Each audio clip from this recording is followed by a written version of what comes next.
بسم اللہ الرحمن الرحیم۔ شروع کرتا ہوں اللہ رب ذوالجلال کے بابرکت نام سے جو بڑا مہربان نہایت رحم والا ہے۔ پیارے دوستو، السلام علیکم ورحمۃ اللہ وبرکاتہ۔ دوستو، آج کے واقعے میں ہم ذکر کریں گے کہ دجال اس وقت کس جزیرے میں قید ہے، اور وہ چند لوگ جنہوں نے دجال سے ملاقات کی وہ لوگ اس جزیرے پر کیسے پہنچے، اور آخر دجال دکھنے میں کیسا تھا، اور کیا آج بھی کچھ لوگ دجال کے رابطے میں ہیں، اور وہ پراسرار جزیرہ جہاں پر دجال رہتا ہے کہاں پر موجود ہے۔ اور پیارے دوستو، آج گوگل میپ میں یہ جزیرہ دکھائی کیوں نہیں دیتا، ہم اس ویڈیو میں انہی تمام سوالات کے جوابات جانیں گے۔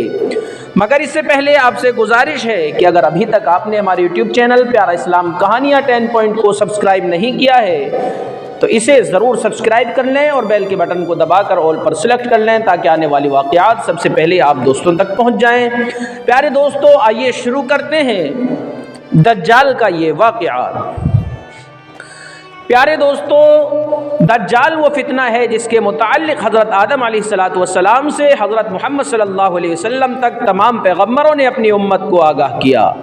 یہ قیامت تک کا سب سے بدترین فتنہ قرار دیا گیا ہے۔ دجال شیطانی قوتوں کا حامل ہوگا، وہ دنیاوی طاقتوں سے مالا مال ہوگا اور ان کے ذریعے سے دنیا میں تباہی مسلط کر دے گا۔ ناظرین، دجال اس وقت کہاں ہے اور کس حالت میں ہے، اس کے متعلق ایک عجیب و غریب روایت احادیث کی کتابوں میں ذکر ہوئی ہے۔ لہذا حضرت فاطمہ بنت قیس سے روایت ہے کہ ایک مرتبہ نبی اکرم صلی اللہ علیہ وسلم نماز کے بعد منبر پر تشریف لائے اور فرمایا ہر انسان اپنی نماز ہی کی جگہ پر بیٹھا رہے۔ پھر فرمایا تمہیں معلوم ہے کہ میں نے تم لوگوں کو کیوں اکٹھا کیا ہے؟ لوگوں نے کہا اللہ اور اس کے رسول ہی زیادہ باخبر ہیں۔ آپ صلی اللہ علیہ وسلم نے فرمایا میں نے تمہیں نہ کسی خاص بات کی رغبت دلانے کے لیے اکٹھا کیا ہے، نہ کسی خاص چیز سے ڈرانے کے لیے، میں نے تمہیں اس لیے اکٹھا کیا ہے کہ تمیم داری نے جو ایک نصرانی شخص تھے وہ آئے ہیں اور انہوں نے بیعت کی ہے اور اسلام لائے ہیں۔ انہوں نے مجھے ایک بات سنائی ہے جو میں تمہیں مسیح دجال کے بارے میں بتایا کرتا تھا۔ انہوں نے مجھے بتایا کہ وہ لخم اور جذام کے 30 لوگوں کے ساتھ ایک سمندری بیڑے میں سوار تھے اور سمندری طوفان مہینے بھر انہیں سمندر میں ادھر ادھر پٹکتا رہا، یہاں تک کہ ایک دن غروب آفتاب کے وقت وہ سمندر میں ایک جزیرے کے کنارے پر جا لگے۔ وہ بیڑے کی چھوٹی کشتیوں میں بیٹھے اور جزیرے میں داخل ہو گئے تو انہیں موٹے اور گھنے بالوں والا ایک جاندار ملا۔ بالوں کی کثرت کی بنا پر لوگوں کو اس کے آگے پیچھے کا پتہ نہ چلتا تھا۔ انہوں نے اس سے کہا کہ تیری خرابی ہو، تو کیا چیز ہے؟ اس نے کہا میں جساسہ ہوں۔ انہوں نے کہا کہ جساسہ کیا ہے؟ اس نے کہا تم لوگ راہبوں کی طرح موجود ہے جو ایک ہمارے جزیرے میں ہے، آؤ میں تمہاری اس سے ملاقات کراتا ہوں۔ جب اس نے ایک شخص کا نام لے لیا تو ہمیں اس کے بارے میں خوف پیدا ہوا کہ آخر جساسہ کیا چیز ہے، کیا یہ کوئی شیطان ہے؟ انہوں نے کہا ہم تیزی سے چلتے ہوئے اس ویرانے اور جزیرے میں داخل ہو گئے تو وہاں جو ہم نے کبھی دیکھا وہ کیا تھا؟ اس سے زیادہ عظیم الخلقت انسان تھا جو انتہائی سختی سے بندھا ہوا تھا۔ اس کے دونوں ہاتھ اس کی گردن کے ساتھ بندھے ہوئے تھے، اس کے گھٹنوں سے لے کر ٹخنوں تک کا حصہ لوہے کی زنجیروں کے ساتھ میں جکڑا ہوا تھا۔ ہم نے کہا تیرا برا ہو تو کون ہے؟ اس نے کہا تمہیں میرے بارے میں جاننے کا موقع مل ہی گیا، اس لیے تم مجھے بتاؤ کہ تم لوگ کون ہو؟ انہوں نے کہا ہم عرب کے لوگ ہیں، ہم سمندر میں بیڑے پر سوار تھے اور اتفاقاً اس وقت سمندر میں اترے جب اس میں بڑا طوفان تھا۔ 1 مہینے تک موجیں ہمارے ساتھ کھیلتی رہیں اور ادھر ادھر پٹکتی رہیں، پھر ہم تمہارے اس جزیرے کے کنارے پر آ لگے ہیں۔ اس نے کہا مجھے علاقہ بیسان کی کھجوروں کے بارے میں بتاؤ۔ ہم نے کہا تم ان کی کس طرح بات کرتے ہو اور کیا خبر معلوم کرنا چاہتے ہو؟ اس نے کہا میں تم سے اس کے کھجوروں کے درختوں کے بارے میں پوچھنا چاہتا ہوں کہ کیا وہ پھل دیتے ہیں؟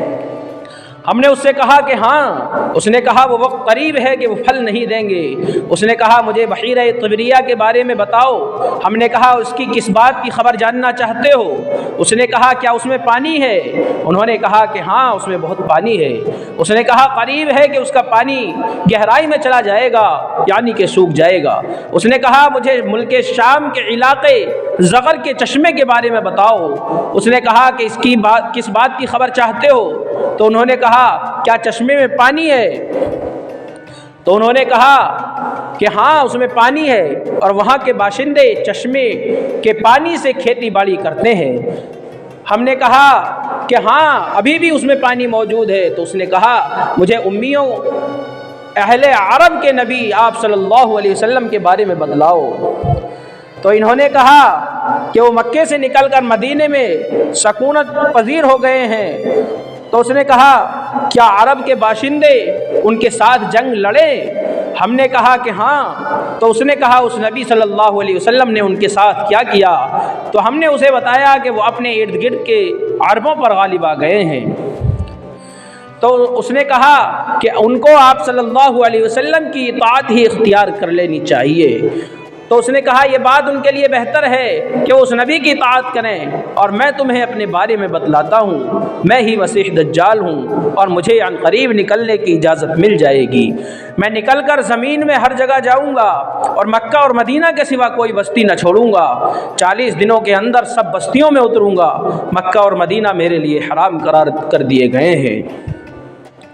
میں جب بھی کسی ایک میں یا ان دونوں میں سے داخل ہونا چاہوں گا، ایک فرشتہ میرے سامنے آ جائے گا جس کے ہاتھ میں سوتی ہوئی تلوار ہوگی، وہ مجھے اس میں جانے سے روک دے گا۔ ان کے ہر راستے پر فرشتے اس کا پہرا دے رہے ہوں گے۔ حضرت فاطمہ بنت قیس رضی اللہ عنہا نے کہا رسول اللہ صلی اللہ علیہ وسلم نے اپنے عصائے مبارک کو منبر پر مارا اور فرمایا یہ طیبہ ہے، یہ طیبہ ہے، یہ طیبہ ہے۔ آپ صلی اللہ علیہ وسلم کی مراد اس سے مدینہ تھی۔ خبردار کیا میں نے تمہیں یہ باتیں بتائی نہ تھی؟ لوگوں نے کہا جی ہاں۔ آپ صلی اللہ علیہ وسلم نے فرمایا مجھے تمیم کی بات اچھی لگی، وہ اسی کے مطابق ہے جو میں نے تم لوگوں کو بتایا تھا، اور جو کچھ مکہ اور مدینہ کے متعلق بتا دیا تھا یاد رکھو وہ شام کے سمندر میں ہو سکتا ہے یا یمن کے سمندر میں ہو سکتا ہے، نہیں بلکہ مشرق کی طرف ہوگا۔ اور آپ نے اپنے ہاتھ سے مشرق کی طرف اشارہ فرمایا۔ پیارے ناظرین، حضرت تمیم داری اور ان کے ساتھیوں نے جس جزیرے پر دجال سے ملاقات کی تھی اس کا علم آج تک کسی کو نہیں ہوا، لیکن اس بارے میں بہت سارے دعوے کیے جاتے رہے ہیں کہ یہ پورا اسرار جزیرہ آخر کہاں پر موجود ہے جہاں دجال زنجیروں میں جکڑا ہوا اور قید ہے۔ بعض لوگوں کا گمان ہے کہ بحر عرب میں موجود سکوترا نامی جزیرہ ہی وہ جزیرہ ہے جہاں دجال قید ہے۔ پیارے ناظرین، یہ جزیرہ نہایت ہی عجیب و غریب مقام ہے۔ جزیرہ سکوترا ملک یمن کا حصہ ہے اور ساحل سے 400 کلومیٹر کے فاصلے پر موجود ہے۔ اس جزیرے پر موجود چرند و پرند اور بہت سارے درخت باقی دنیا سے بہت مختلف ہیں۔ ڈریگن بلیڈ ٹری نامی عجیب و غریب درخت بھی اسی جزیرے میں اگتا ہے جس کے تنے سے سرخ رنگ کا ایک عرق نکلتا ہے اور ایسا لگتا ہے جیسے اس درخت سے خون بہہ رہا ہو۔ اس کے علاوہ بھی اس جزیرے میں حیران کر دینے والے 700 اقسام کے درخت اور مخلوقات پائی جاتی ہیں۔ پیارے دوستوں، ناظرین، اس جزیرے پر ایک پہاڑ بھی موجود ہے جہاں ایک مشہور غار الحوق ہے جو 3 کلومیٹر تک طویل ہے۔ اتنا بڑا غار پورے مشرقی وسطی میں کہیں موجود نہیں ہے، جیسا کہ حدیث کا ذکر ہے کہ دجال کا ظہور مشرق سے ہوگا اور ایسی جگہ سے ہوگا جہاں سے وہ مشرق وسطی کو متاثر کرے گا۔ لہٰذا ان تمام نشانیوں کی وجہ سے لوگ اس جزیرے کو ہی دجال کا جزیرہ قرار دیتے ہیں، جبکہ کچھ لوگ بحر وقیانوس یعنی اٹلانٹک اوشن میں موجود برمودا ٹرائی اینگل کو ہی دجال کا جزیرہ قرار دیتے ہیں۔ ناظرین، یہ وہ علاقہ ہے جہاں کمپس کام کرنا بند کر دیتے ہیں، وہاں جانے والے جہاز اور کشتیاں بھی واپس نہیں آتی اور یہاں بہت سارے حادثات رونما ہو چکے ہیں۔ برمودا ٹرائی اینگل میں جنوں اور بھوتوں سے متعلق واقعات پیش آتے رہتے ہیں۔ اس علاقے میں اکثر سمندری طوفان آتے ہیں اور اونچی اونچی سمندری لہریں چلتی رہتی ہیں۔ ناظرین، برمودا دراصل کسی ایک جزیرے کا نام نہیں، یہ ایک تکون نما علاقہ ہے جس کے اندر 300 سے زائد غیر آباد اور سنسان جزیرے موجود ہیں۔ یہاں آج تک انسانوں نے قدم نہیں رکھا ہے۔ اس برمودا ٹرائی اینگل پر کی گئی تحقیقاتی رپورٹ کو بھی آج تک کسی اخبار نے شائع نہیں کیا ہے۔ یوں لگتا ہے کہ دنیا کی حکومتوں کو اس کی اجازت ہی نہیں ہے۔ مشہور مصری محقق داؤد عیسیٰ کے مطابق برمود تکون کا ایک بڑا حصہ دجال کے زیر استعمال میں ہے۔ اس نے باقاعدہ وہاں قلعہ نما محل تیار کر رکھے ہیں جو تکون کی شکل میں موجود ہیں۔ ناظرین، تاریخ میں دجال کے جزیرے کے متعلق ایک مشہور دعویٰ عثمان امیر البحر اور جغرافیائی دان پیری رئیس کا ہے۔ جس نے خلافت عثمانیہ کے دور میں دنیا کا ایک نقشہ تیار کیا تھا، اس نقشے کو اگر ہم دیکھیں تو اس میں پر اسرار مقام کی نشاندہی کی گئی ہے۔ یہاں اس نے ایک عجیب و غریب مخلوق کی تصویر بھی دکھا دی ہے جو آدھا انسان اور آدھا جانور کی طرح سے نظر آتا ہے، جسے لوگوں نے دجال قرار دیا ہے۔ ترکی کے ایک مشہور مصنف خراسان برکان نے اپنی کتاب میں لکھا ہے کہ دجال ایک جزیرے میں قید ہے جہاں سے وہ اپنا معاملہ امریکہ اور اسرائیل کے لوگوں کے سامنے رکھتا ہے، اور اسرائیل کے کچھ کارندے اور امریکہ کے کچھ لوگ چپ کے دجال سے ملتے ہیں اور وہاں سے خبریں لایا کرتے ہیں اور دجال کی رہنمائی میں اس دنیا میں کام کر رہے ہیں۔ پیارے دوستو، یہ واقعہ آپ کو کیسا لگا؟ پلیز واقعہ اچھا لگا ہو تو یہاں پر ایک کومنٹ کر دیں اور ویڈیو کو لائک کریں، ہمارے چینل کو ضرور سبسکرائب کریں، بیل کے بٹن کو دبا کر اور پر سلیکٹ کر لیں تاکہ آنے والے واقعات سب سے پہلے آپ دوستوں تک پہنچ جائیں۔ ملتے ہیں اگلے واقعے کے ساتھ اور اگلی نئی خبر کے ساتھ، تب تک کے لیے السلام علیکم ورحمۃ اللہ وبرکاتہ۔